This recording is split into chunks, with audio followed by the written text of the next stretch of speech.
নমস্কার বন্ধুরা, চলে আসলাম আরও একটি নতুন রেসিপি নিয়ে। আমার আজকের রেসিপি হচ্ছে তালের মালপোয়া। আমি কিভাবে বানিয়েছি রেসিপিটা তোমরা শুরু থেকে শেষ অবধি দেখো, স্কিপ না করে। আশা করি তোমাদের ভালো লাগবে। আর ভিডিও দেখার আগে সবাই একটা লাইক দিও। তো চলো শুরু করা যাক রেসিপিটা।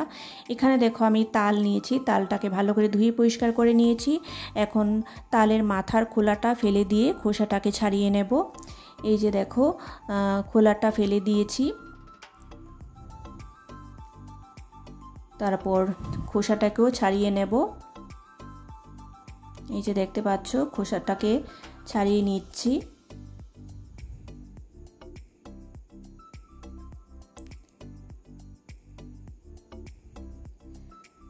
তো দেখো ভালো করে ছাড়িয়ে নিচ্ছি। এই যে আমাদের তালের আটি বেরিয়েছে, তো খোসা ছাড়ানো হয়ে গেছে। এখন আমি পাল্প বের করে নেব তালের। এখানে দেখো আমি একটা এরকম ঝাঁঝরি নিয়েছি তালের পাল্পটাকে বের করার জন্য। তারপর একটা পাত্রের উপরে বসিয়েছি ঝাঁঝরিটাকে। তারপর ঘষে ঘষে পাল্পটা বের করে নেব। তো তালের আটির উপরে আমি একটু একটু জল দিয়েছি যাতে পাল্পটা ভালো করে বের হয়। তারপর একটা স্ট্রেইনার দিয়ে পাল্পটাকে আরও একবার ছেঁকে নিয়েছি যাতে এর মধ্যে আঁশ না থাকে। তো এই দেখো আমাদের তালের পাল্প বেরিয়েছে, এতটুকু বেরিয়েছে একটা তাল থেকে। তারপর আমি আবার ছেঁকে নিয়েছি স্ট্রেইনারের সাহায্যে। তো দেখো এখন আমি এখানে চুন দিয়েছি যাতে তেতো ভাবটা না থাকে তালের। তো এখন দেখো আমি এর মধ্যে 2 কাপ ময়দা দিয়েছি। তারপর ভালো করে মিশিয়ে নিচ্ছি। এবার এর মধ্যে 1 কাপ সুজি দিলাম।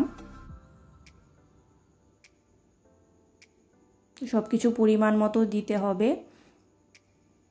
দিয়ে আবার ভালো করে মিশিয়ে নিচ্ছি। এবার দেখো নারকেল কোড়া দিলাম 1 কাপ, দিয়ে আবারও ভালো করে মিশিয়ে নিচ্ছি নারকেল কোড়াটাকে।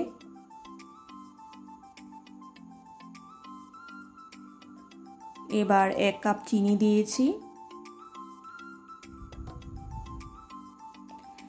এখন দেখো মৌরি দিলাম, মৌরিটা আমার গাছে। তো সব কিছু দিয়ে ভালো করে মিশিয়ে নিচ্ছি।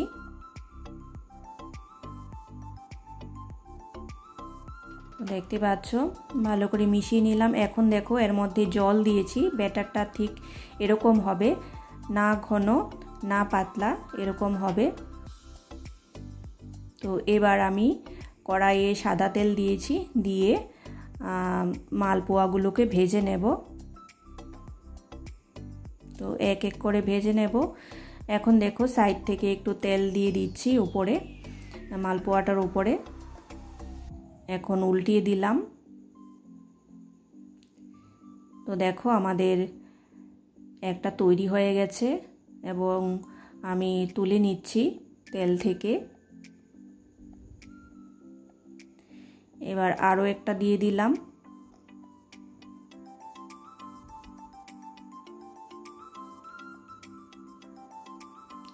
তো তালের পাল্প কিভাবে বের করতে হয় তোমাদের দেখিয়ে দিলাম, আর তেতো ভাবটা কিভাবে কাটাতে হয় সেটাও দেখিয়ে দিলাম। তো দেখো এখন উল্টিয়ে নিচ্ছি।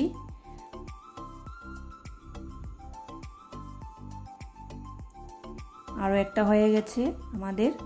তো এইভাবে এক এক করে সবগুলো ভেজে নেব। তো দেখতে পাচ্ছ আরও একটা দিয়ে দিয়েছি। এইভাবে উপর মানে সাইড থেকে তেলটাকে মালপোয়ার উপরে দিতে হবে। আরও একটা দিয়ে দিলাম সাইডে। তারপর উল্টিয়ে দিলাম।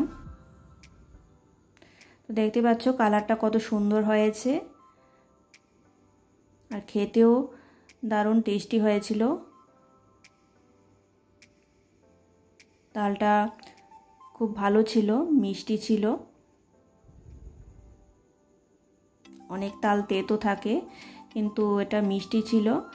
আর তেতো ভাব কাটানোর জন্য তো তোমাদের টিপসটা বললাম। তো দেখতে পাচ্ছ এক এক করে আমি সবগুলো ভেজে নিয়েছি।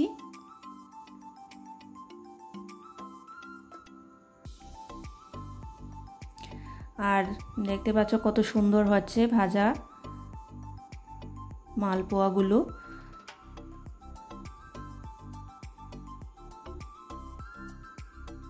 এই যে দেখো সাইড থেকে তেল দিয়ে দিচ্ছি। তো এটা মিডিয়াম আঁচে ভাজতে হবে,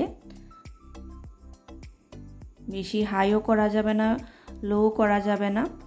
তো মিডিয়াম আঁচে ভেজে নিতে হবে।